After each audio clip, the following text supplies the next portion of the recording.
sme práve prišli k snežkovému boxu, tu nám býva. No, Zuzka začala chodiť na hypoterapiu približne od 5 rokov, takže môže to byť tak približne 10-11 rokov, kedy vlastne k nám chodí. Zo začiatku tá terapia bola namierená samozrejme priamo na rehabilitáciu, čiže celkovo posilnenie svalstva, skrátenie teda svalových partí na tej časti tela, na ktorý má problém, teda uvoľnenie tých svalových partí na tej časti tela, kde má problém, zase skrátenie svalstva, posilnenie svalstva na tej druhej, zlepšenie koordinácie, teda ako na nohách aj na rukách.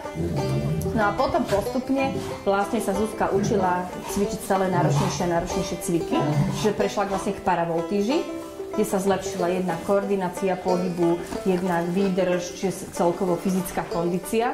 Naučila sa vlastne lepšie vykonávať jednotlivé pohyby, aby vlastne dosiahla nejaké náročnejšie figúry a z nich vlastne zlepšila stabilitu.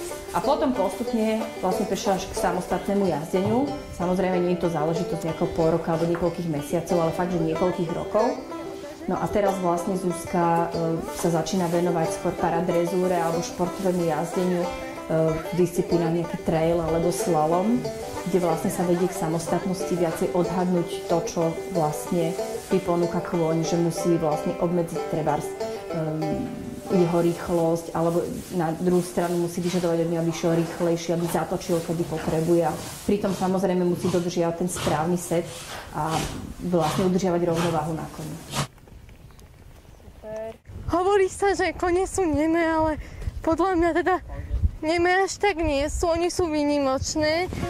Každý z nich má svoj podpis, má svoju povahu, má svoje kvality, má svoje vytipované správanie. Myslím, že aj čo sa týka aj toho, že tak, čo nám kone dokážu dať, tak je toho naozaj neúrekom.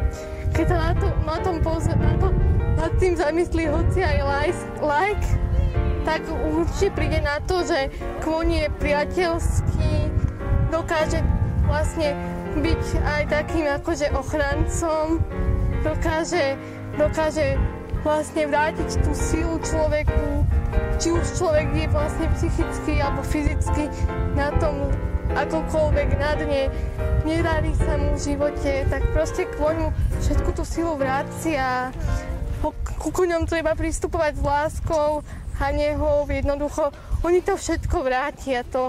Zuzka chodíva pravidelne 1 až 2 krát týždenne, teda podľa toho, že či sa zameriavame na nejakú špeciálnu činnosť, keď ešte potrebuje docvičiť a teda núti nás termín, tak vtedy chodíva aj 3 krát do týždňa, aby sme to nacvičili. Ale v podstate jazdí a striedame jazdenie a cvičenie, jednak aby vlastne nevyšla aj celkovo z tej zručnosti, z tej pohybovej a zase, aby sme aj v tom jazdení napredovali dopredu. Zuzke sa to veľmi zapáčilo, ona sa hneď zamilovala do koníkov od začiatku. A toto naozaj je taký šport, kde sa našla, je to pre ňu aj relaxácia, zacvičí si tu. Je to vlastne také po psychickej a po fyzickej stránke ju to naplňa a my sme šťastní.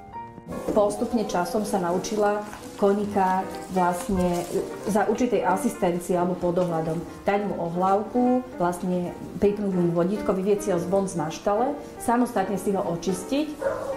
Potom vlastne s asistenciou mu dokáže vyšpárať kopytá a pozná celkovú postupnosť, ako sa vlastne koník nastrojí, jednak aj keď cvičíme na madlách, alebo teda keď sa postrojuje na sedlo.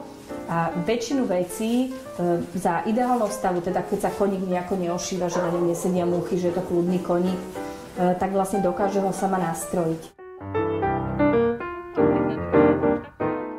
Našou výzvou do budúcnosti je, aby sa tá náročnosť, čo sa týka koní, ešte viacej zvyšovala.